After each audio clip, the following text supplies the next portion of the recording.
Namhlanje kumhla ka-13 October isonto. Kade-ke ngiyobeka isandla-ke lapha-ke kaBhekuzulu. Kuyakhiwa-ke izindlu-ke zenkosi-ke yamaNazaretha noma umuzi-ke wamaNazaretha asebuhleni.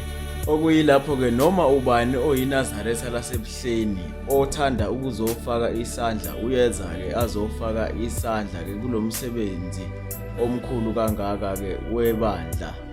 Leli bandla-ke liney'ngelosi-ke konke okwenza ngenhliziyo emhlophe nangothando. Fuku madondo la.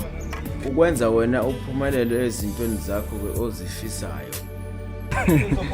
Yamisa onyazi lenkunzi. Usiza nabalele-ke esigodini sosizi bakini ukuthi laba khona-ke bathethelele. Awume-ke ngidlule komunye umlando wakhona la ePhakameni. Kwathi-ke ngesikhathi senkosi yesibili, inkosi Langa, kwakusentshenzo-ke kanjena kukhandwa-ke amathoyilethi, bagumba umgodi waba mude, kwaphoseka-ke enye indoda eyayinazaretha. Kwagijima kobikwe enkosini ukuthi hayi bo sekuphoseka indoda. Yathi inkosi vele leyo sebenzela lapho. Kanti umfokazi lo ukhulelise ingane yakhe ekhaya, ihlala nonkosikazi wakhe. Ingane le sekumne wabo uma wayo. Okungcola esinako thina madoda. Ngakho lana muzosebenzisa ukuzolanda isibusiso, hayi isiqalekiso.